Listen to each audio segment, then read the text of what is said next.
네, 여러분 안녕하십니까? 이제 저희는 다니엘 5장을 이렇게 그 성경 내용에 되어 있는 말씀들을 지난 시간 자세히 한번 살펴보았습니다. 그러나 이제 저희들은 이 다니엘 5장을 통해서 그야말로 이것이 역사적으로 성취되었던 굉장히 중요한 이 성취라는 사실을 살펴본 것처럼 이제 오늘 이 시간에는 역사에서 바벨론의 마지막 밤이라고 하는 역사에서 오늘 저희는 인류의 마지막 밤을 한번 살펴보는 시간을 가져야 됩니다. 왜냐하면 계속해서 말씀드렸지만 다니엘서는 마지막 때에 열리면서 그 다니엘서에 매우 중요한 역할들이 있다는 것을 여러분에게 미리 말씀드렸기 때문입니다. 다니엘 5장이 왜 이렇게 우리들에게 이 중요한 의미로 다가올 수 있느냐 하면 이런 게 까닭이죠. 요한계시록은 역시 이제 예수님 오시기 직전 이 역사의 마지막에 관한 이야기들을 기록되어 있는데 그 가운데 이 지구촌, 우리가 살고 있는 이 지구촌의 운명을 마감하는 그 사건들에 대해서 요한계시록 16장과 18장에 보면은 굉장히 자세히 들어있어요. 요한계시록 16, 17, 18, 19장까지는 굉장히 중요한 역사의, 인류 역사의 혼돈되고 타락된 인류 역사, 죄악의 역사의 마지막을 볼 수 있는 내용이었습니다. 그런데 여기 그 마지막에, 역사의 마지막에 7 재앙이라고 하는 거대한 재앙이 우리를 위해 마련되어 있는데 그 재앙의 마지막, 그래서 역사가 마지막이 갈 때 계시록 16장 19절로 21절에 무슨 말이 있는가 하면 이런 말이 있어요. 큰 성이 세 갈래로 갈라지고 만국의 성들도 무너지니 큰 성 바벨론이 하나님 앞에 기억받아요. 그 맹렬한 진노의 포도잔을 받으면 섬도 없어지고 산악도 없어지더라. 그러면서 중수가 한 달란 되는 이렇게 우박이 떨어지는 사건이. 여기 이상하죠? 역사의 마지막을 설명하는 하나님의 말씀에 여기 큰 성 바벨론이라고 하는 이 내용이 나옵니다. 이상하지 않아요? 고대 세계에서 이미 사라진 도성이었는데 마지막 인류 역사를 설명하면서 큰 성 바벨론이다. 그러면서 이 바벨론에 대하여 만국의 성도 무너지고 큰 성 바벨론이 하나님 앞에 기억한 바 되었다. 그러면서 계시록 18장 2절에 이 계시록 16장에 나오는 7 재앙 가운데에 다섯 번째 재앙 이후에 될 일이 기록된 것이 17장과 18장입니다. 그러면서 18장에 무슨 말이 나오는가 하면 힘센 음성으로 외쳐가로되 무너졌도다 무너졌도다 큰 성 바벨론이여. 여러분 이상하지요? 역사의 마지막을 설명하는데 왜 바벨론이 나옵니까? 그러니까 이 말은 인류 역사의 마지막을 설명해주는 하나님의 말씀 속에 역사의 마지막 된 이 역사의 마지막 장면을 만들어가는 이 모든 거대 제국들이든 나라들이든 지구촌 공동체를 바벨론 성이다, 큰 성 바벨론이라 이렇게 정의하고 있는 걸 보는 것이죠. 그러니까 이건 굉장히 중요한 바벨론, 고대 세계의 바벨론과 연관성이 있다는 것을 우리들에게 알려주고 있는 것입니다. 그렇기 때문에 우리는 그 바벨론의 마지막 밤, 고대 바벨론의 마지막 밤이 우리들에게 아주 중요한 의미가 있다는 것을 이렇게 묵시적으로 우리들에게 보여줬다는 걸 알 수가 있죠. 여러분 보신 것처럼 다니엘 5장 30절로 31절에 그날 밤 갈대아 왕 벨사살, 바벨론입니다. 갈대아 왕 벨사살이 죽임을 당하였고, 그날 밤에 우리 모두는 이 그날 밤이 있죠. 우리 개인은 개인의 인생의 마지막. 그런가 하면 모여지면 인류가 되겠고 인류의 마지막 밤에 관한 이야기를 이렇게 계시록에 설명해 줬는데 구약 성경 다니엘서에서 5장, 다니엘서의 5장에 역사의 한 대제국 바벨론이라고 하는 나라가 멸망하는 그 사건을 그날 밤에 바벨론 왕 벨사살이 죽임을 당하고 메대 사람 다리오가 나라를 얻더라 이렇게 설명합니다. 그날 밤, 여러분 기억하시죠? 그날 밤이 어떤 밤입니까? 벨사살 임금님이 귀인 1,000명과 더불어서 술잔치를 벌이던 날. 근데 여기 성경에 굉장히 중요한 하나님의 은혜를 발견할 때가 있는데 그건 뭐냐면 잘못되고 허물지고 배도한 사람들을 하나님이 이 매를 때리시든 어떤 심판을 하시든 반드시 경고하고 또 경고하고 또 경고하면서 돌아오라 돌이키라는 경고를 주면서 그 마지막에 끝끝내 거절한 사람들에 대한 어떤 이런 것들을 우리가 보여주는 것을 성경에 자주 보거든요. 그런데 여기 벨사살 임금의 그날 밤은 가라보니 부족하다라는 선고 한 번으로 끝이었습니다.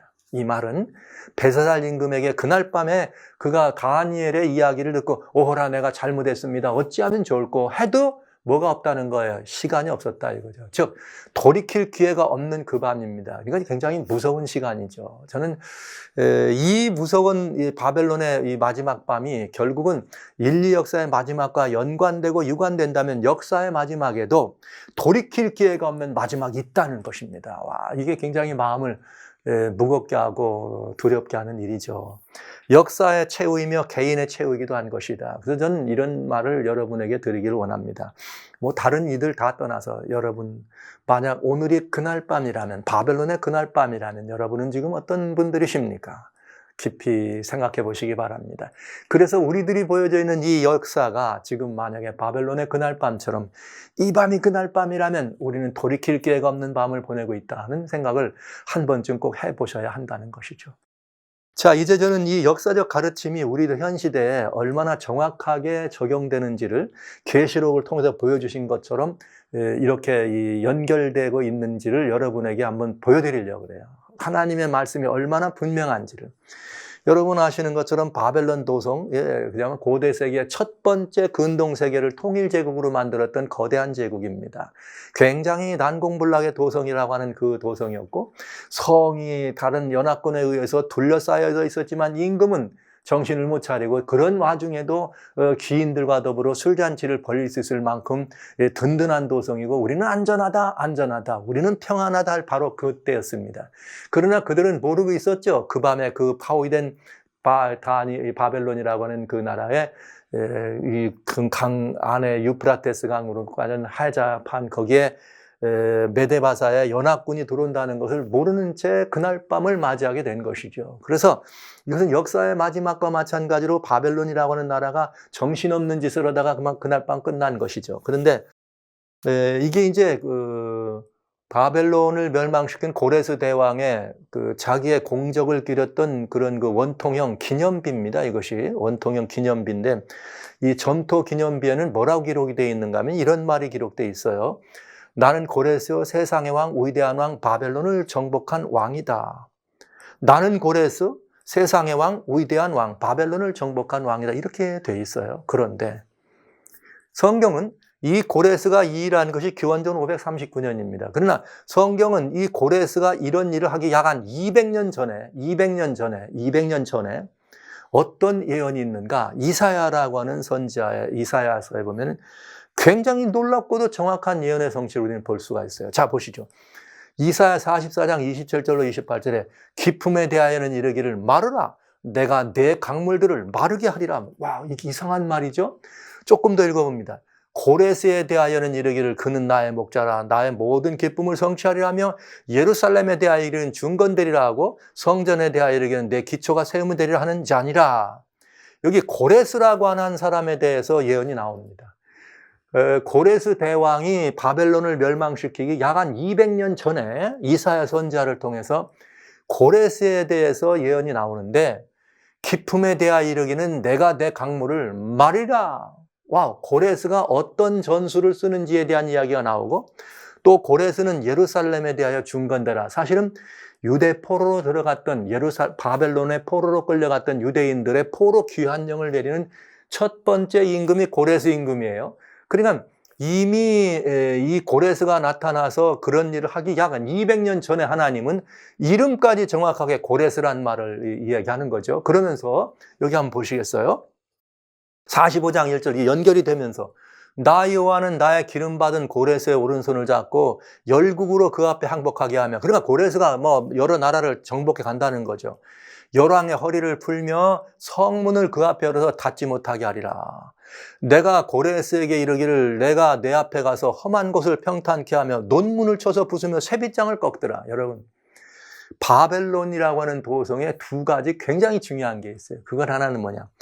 큰 강 유브라테스를 그 도성 안으로 해자를 파서 끌어들어간 것. 예. 또 하나는 뭐냐? 그 문에 들어가는 성문을 이 성문을 이시타 게이트라고 하는 성문인데 이게 청동으로 되어 있는 성문입니다. 청동 성문. 이게 어마어마한 이 거대한 이 높이의 청동 성문으로 되어 있는 그런 성문이었습니다. 그러니까 여기에 두 가지가 나와요. 논문을 부수며 쇠빗장을 꺾고 하나는 기품에 대하여 이르기는 너는 말하라. 고레스는 어떻게 다 바벨론을 정복했는가?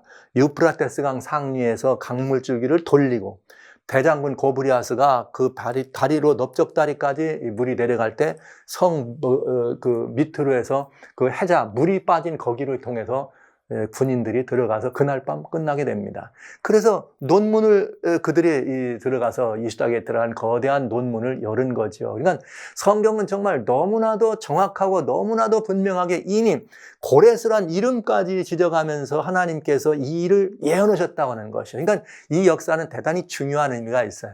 고레스가 그런 일을 한 것, 그리고 그날 밤이 바벨론의 마지막 밤인 것.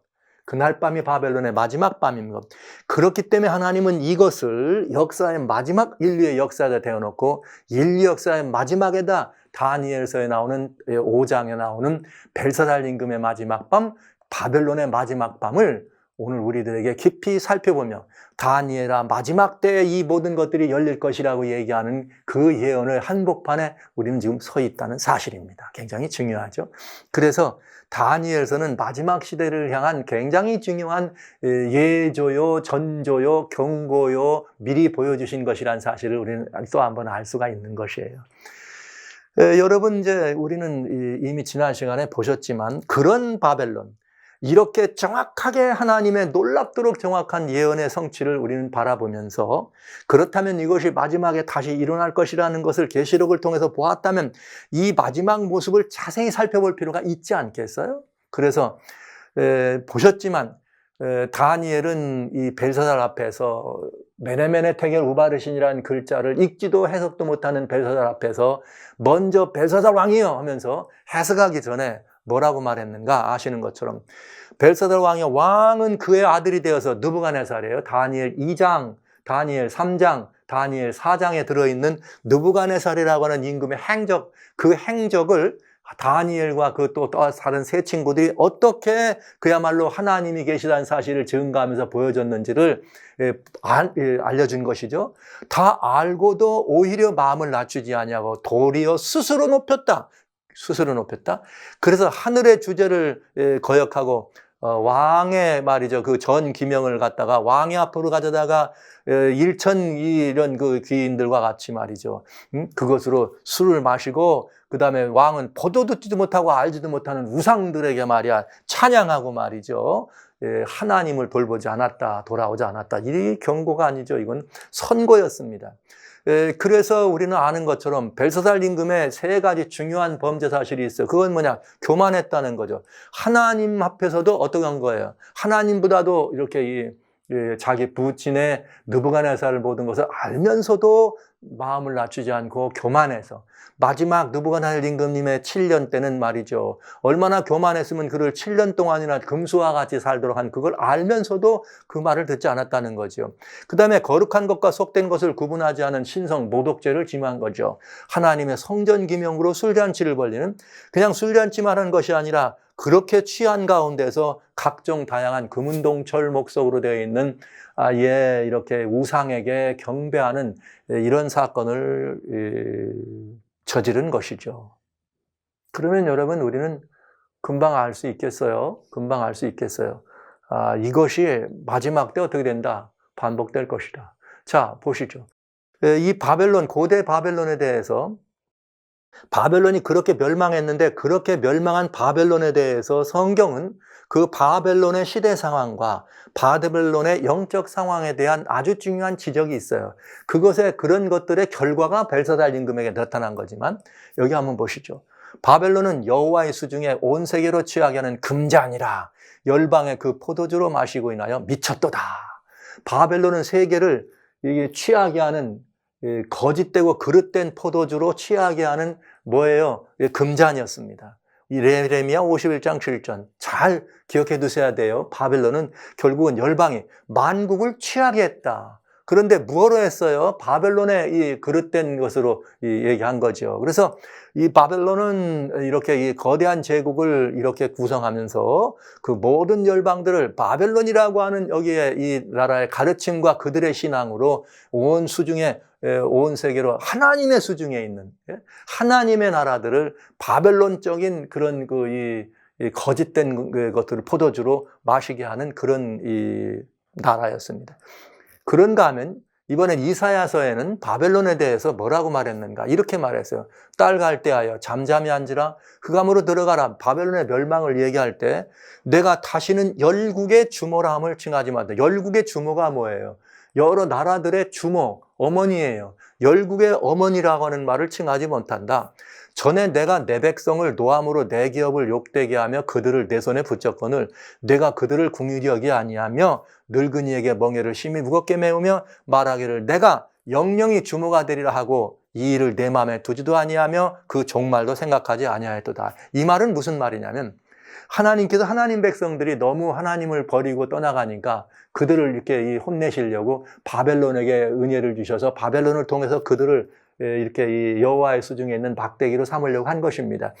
그렇게 해서 그들을 이렇게 혼내주도록 했는데 그 다음에 이들이 교만해가지고 하나님을 저버리고 오히려 하나님 백성들을 긍휼히 여기지 아니하고 완전히 이렇게 그야말로 무겁게 멍에를 맸더라. 그러면서 자기들이 영영이 열국의 주모, 모든 만국의 어머니가 되는 그런 일을 하려고 했다. 이렇게 말하는 것이에요. 열국의 주모 이렇게 말합니다.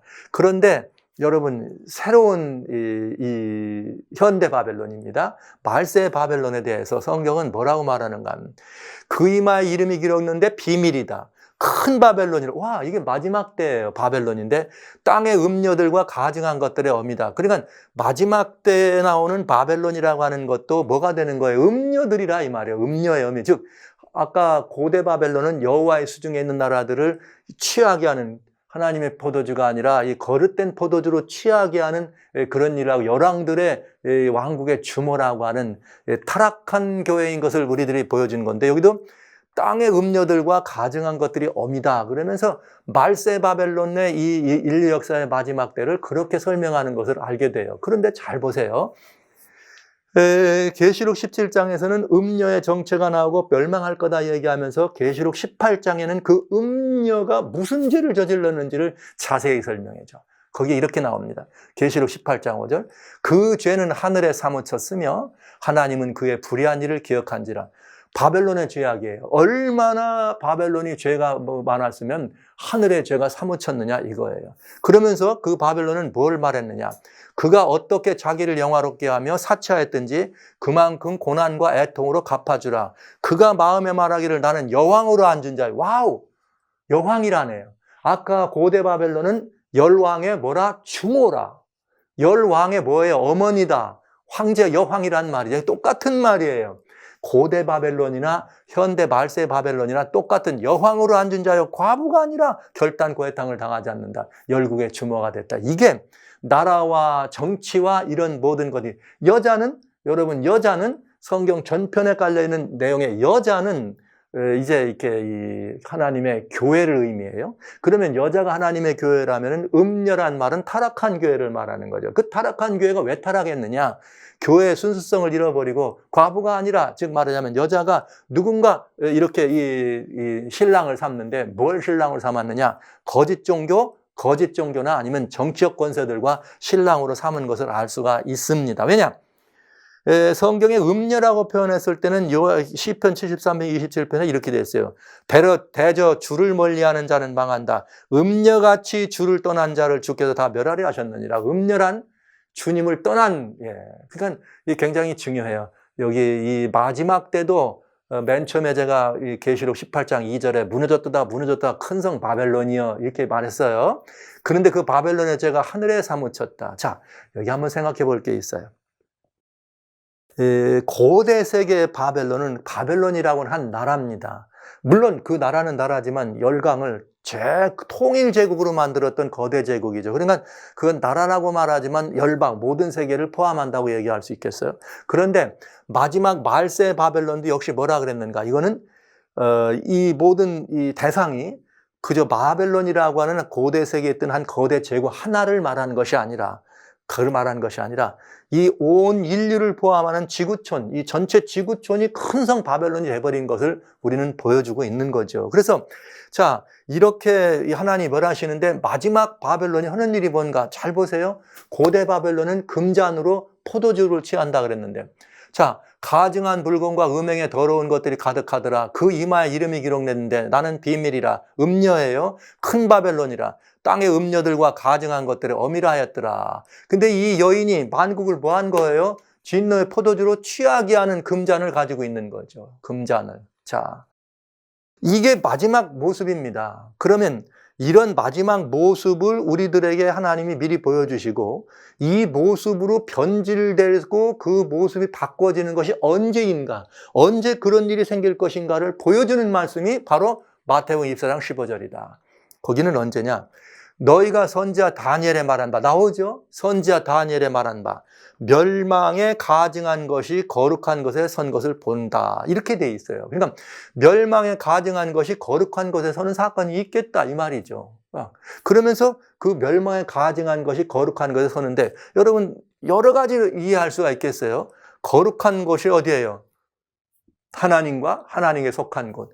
특별히 우리는 기독교 역사 속에서 대표적인 이 사건을 뭐로 보는가 하면 데살로니가후서 2장 4절에 있는 이런 걸로 보죠. 저는 대적하는 자라 범사 일컫는 하나님이나 숭배함을 받는 자에 뛰어나 자존하여 하나님 성전에 앉아 자기를 보여 하나님이라 하느니라. 그러니까 우리는 이 말씀을 적그리스도라 얘기해요. 적그리스도는 뭐냐?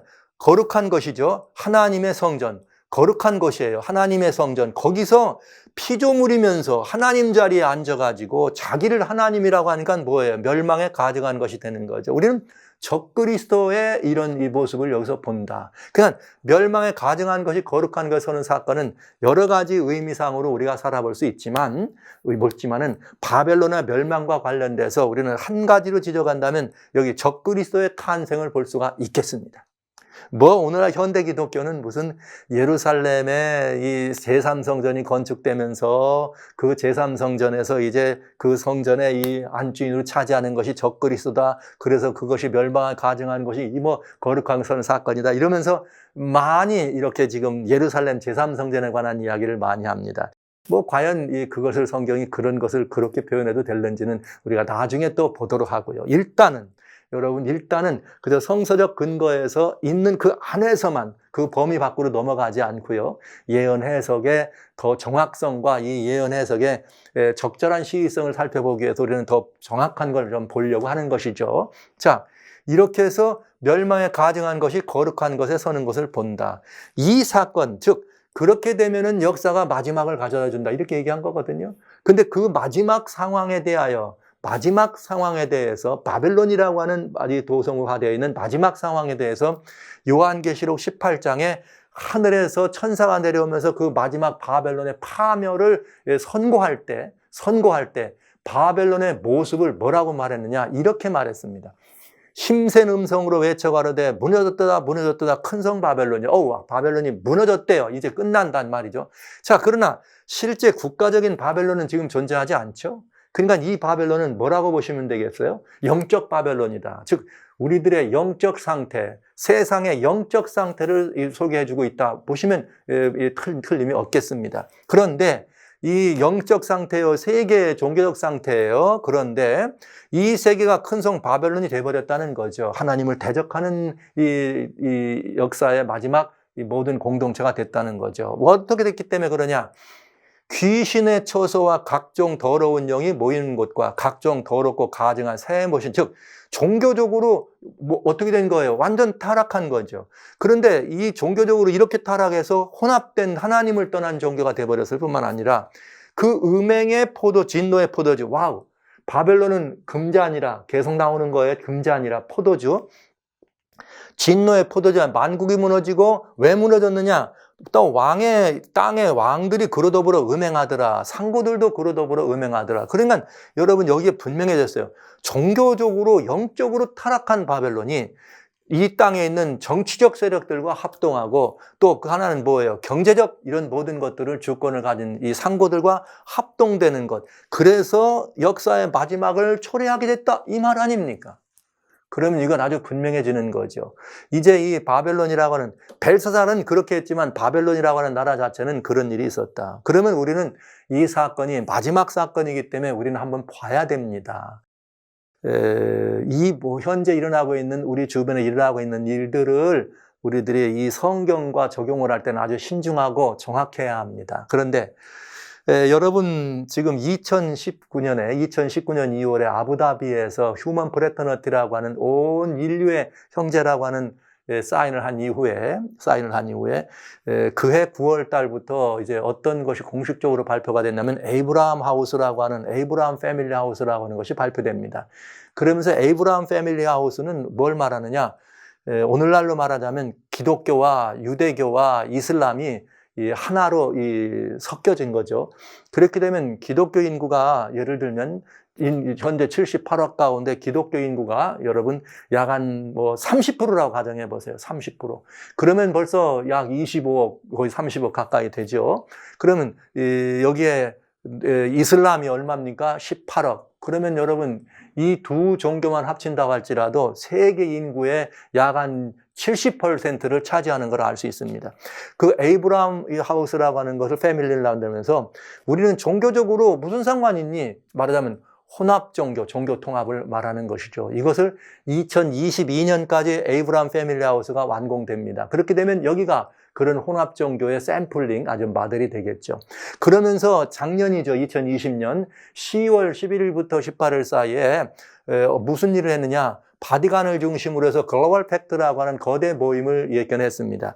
정치, 경제, 종교, 사회, 문화, 재반 지도자들이 모여서 글로벌 팩트, 에듀케이션이라고 하는 공동체다 이렇게 하면서 세계를 하나로 묶어가려고 하는 거대한 시도가 있었죠. 그러나 그 운동은 생각처럼 그렇게 쉽지 않았습니다. 다만 종교적인 이런 그 통합만 가능하도록 된 것을 우리는 보게 되죠. 그런데 여러분 중요한 것은 2021년에 들어와서 우리는 2021년의 중요한 화두가 뭐냐? The Great Reset이라고 하는 지구촌을 재설정한다고 하는 새로운 신세계 질서. 그래서 작년 그 글로벌 팩트가 바티칸에서 생각처럼 다 이 지도자까지 모이진 않았습니다. 왜 그랬을까요? 코로나 바이러스 때문에 그렇게 됐겠죠. 그렇지 않았더라면 그런 문제가 없었을 텐데 우연히 여하튼 그런 일이 돼서 약간은 지체됐지만은 그들이 주장하는 것이 뭐냐? 신세계 질서의 새로운 질서, 신세계 질서, New World Order이라고 하는 이 말. 그러면서 여기에서 우리는 전 세계가 하나의 그 통합된 정치 질서, 통합된 경제 질서, 사회 질서, 여러 가지 다양한 제도적 질서를 가져가는데 우리는 남이 아니다. All brothers다. 우리는 모두가 다 하나다. 종교도 상관없다. 인류, 인종, 언어, 다양한 문화 아무 상관없다. All brothers라고 하는 이것들이 실천되는 매우 중요한 실천되는 터의 근본을 The Great Reset이라고 하는 New Humanism, New Humanity를 만들어가는 일을 신세계 질서로 하면서 세계를 재설정하겠다고 하는 2021년의 슬로건이 이렇게 지금 진행되고 있는 한복판에 우리는 있는 것입니다. 이것은 다시 말하면은 이것은 정치와 경제와 종교와 모든 것들이 혼합된 새 출발을 얘기한다고 하는 것을 우리는 알 수가 있는 것이죠. 자, 이렇게 되면 우리는 어떤 문제를 볼 수 있는가? 이걸 알 수가 있습니다. 계시록 16장 1절에는 무슨 말이 있는가 하면 하나님의 진노 7대접을 땅에 쫓는 사건이 벌어집니다. 언제 이런 사건이 벌어지느냐? 계시록 아까 읽었던 18장은 계시록 16장에 진행되는 7대접으로 통한 7대재앙이 진행되는 과정의 이야기입니다. 그러니까 그 말은 곧 무슨 말이에요? 왜 바벨론이 무너지고 왜 음녀가 심판을 받느냐? 그 심판받는 과정이 7재앙이라는 거죠. 그러면 7재앙은 왜 내리느냐? 여기 7재앙이 내리는 이유는 계시록 16장 2절에 이 어떤 일이 벌어지는가? 첫째 천사가 대접을 부을 때 누구에게 받느냐? 짐승과 짐승의 우상에게 경배하게 하고 짐승의 표를 받은 사람들에게 여기 대접이 쏟아지는, 즉 재앙이 내리는 걸 알 수가 있습니다. 그러니까 이 세력은 무슨 세력이냐? 바로 모든 인류를 떠나서 하나님이 아닌 짐승의 우상에게 경배하도록 하고 그들을 끌어갔던 세력인 걸 알 수 있다 이거죠. 그것이 계시록 18장의 세력이 되는 거죠.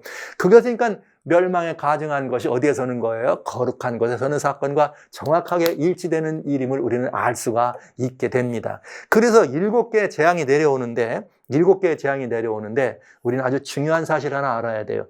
이렇게 해서 이 사건 앞에 우리는 바벨론이 무너지는 사건, 바로 역사의 그날 밤이 온다는 것을 우리는 지금 거의 절감하고 정말 이렇게 굉장히 깊은 관심을 가지고 봐야 합니다. 지금 우리는 현대 바벨론이 그런 역사의 한 복판에 있다는 걸 알 수가 있다는 것이죠. 그럴 때에 뭐가 시작된다? 대재앙이 시작된다. 하나님께서 대재앙을 내려주신다. 그럼 이 대재앙이 내릴 때에 사람들은 어떤가? 여기 아주 중요해요. 하나, 둘, 셋, 넷 이렇게 재앙이 들었는데 네 번째는 재앙이 어디에 떨어지냐? 해에 떨어져. 그런데 이런 재앙을 받으면서도 사람들이 뭐냐? 하나님의 이름을 회방하며 또 회개하여 영광을 주께 돌리지 아니하더라. 고대 세계의 바벨론은 그 성을 메데바사의 연합군이 다 둘러쌌습니다. 그날 밤이 마지막 밤입니다. 근데 그날 밤이 마지막 밤인 줄도 모르고 하나님의 기명에다가 수를 따라가지고 머셔라 부어라 하면서 각동 금은동철의 우상에게 경배합니다. 여기 보시죠. 지금 재앙들이 온 첫째, 둘째, 셋째, 넷째는 글로벌 환경적 재앙입니다. 글로벌 환경적 재앙이에요. 그런 환경적 재앙이 글로벌적으로 내리는데도 불구하고 하나님의 이름을 회방하고 회개하지 않더라.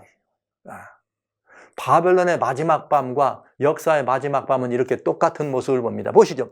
5째가 그 대접에 쏟아졌습니다. 어디다 쏟느냐? 짐승의 보좌에 쏟습니다. 그러니까 거짓 종교, 우상이나 이런 잘못된 것들, 거짓 종교의 본산이죠. 그러니까 곧 음녀의 보좌에 쏟아지는 거죠. 음녀의 보좌, 즉 바벨론의 보좌에다가 쏟습니다. 이 말은 바벨론이 뭐 한다는 거예요? 그날 밤 무너지는 거죠. 똑같은 역사적 반복을 우리는 보게 된 것입니다. 그런데 그때 사람들이 어떻게 하나 보시죠.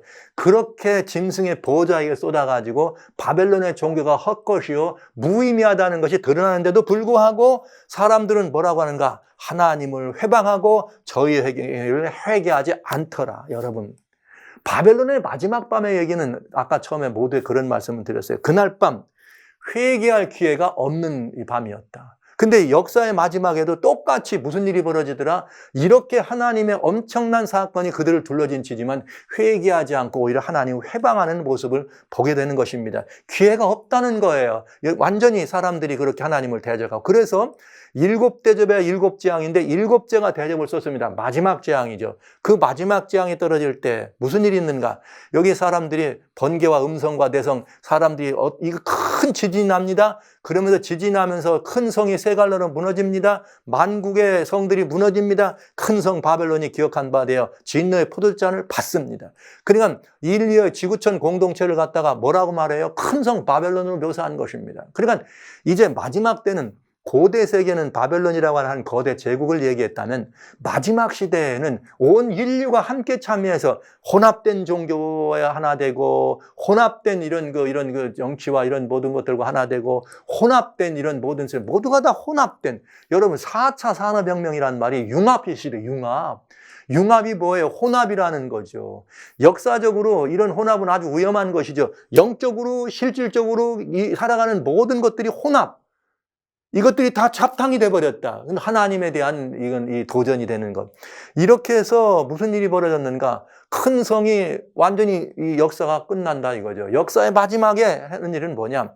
사람들은 그 박죄로 인하여 하나님을 회방하니 그 재앙이 심히 크더라. 여러분, 이 모든 것들이 아무리 크게 진행된다 할지라도 사람들은 하나님께로 돌이키지 않습니다. 바벨론의 그날 밤 그들에겐 회개할 기회가 없었던 그것처럼 오늘 역사의 그날 밤이 심히 가까운, 저는 분명히 말씀드렸습니다. 바벨론의 교만과 신성 모독과 우상 숭배와 마찬가지의 일이 계시록 18장 2절부터 나와 있는 3절 두 사이에 나오는 영적인 가증한 혼합 종교가 탄생하고 정치와 합동되고 말이에요. 종교와 정치가 합동되고 경제하는 사람들이 다 합동돼서 하나님께 나가는 것이 아니라 신세계 질서, 하나님의 재창조가 아니라 그레이트 리셋이라고 하는 거대한 대적하는 이런 일을 진행한다고 할 때 이제 우리는 이 거대한 재앙의 목전에 있다는 것. 이 재앙의 목전에 있고 재앙이 떨어진다고 하더라도 사람들은 뭐 하지 않더라? 돌이키려고 하지 않더라 하는 것을 여러분 우리는 볼 수가 있어야 되겠습니다. 여러분 아주 중요합니다. 역시 이 바벨론의 복진을 마지막 밤에 그 고난을 무서워하며 멀리서 가로되 화이토다 화이토다 큰 성 견고한 성 바벨론이요 일시간에 내 심판이 이르렀다리로다.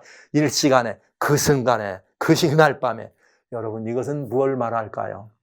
계시록에 이것이 기록된 것은 이런 일이 있을 것이라는 걸 우리에게 알려주신 것이죠. 그리고 우리는 그런 일이 있을 때 이 사실을 얼른 알거든 뭐하라? 돌아오라. 왜요? 아직은 뭐가 있으니까 기회가 있을 때.